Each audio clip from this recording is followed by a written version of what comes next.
Hello everyone, this is Adam with Kanen Coffee. Here we have a Jura Impressa F7. The customer was reporting issues with even just getting it to work. It was it was prompting the user to press certain buttons to get it to work, and nothing was really happening.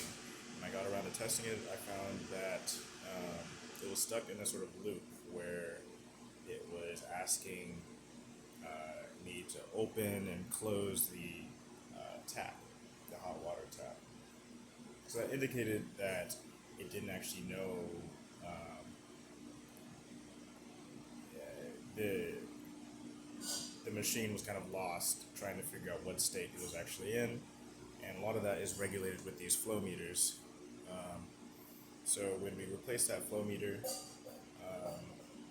it started behaving normally, but we also noticed that there was a lot of grime and buildup in the machine.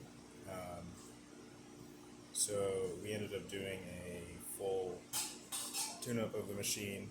Involves taking out the brew unit, cleaning out the brew unit, replacing some gaskets, replacing the brew unit main gasket here.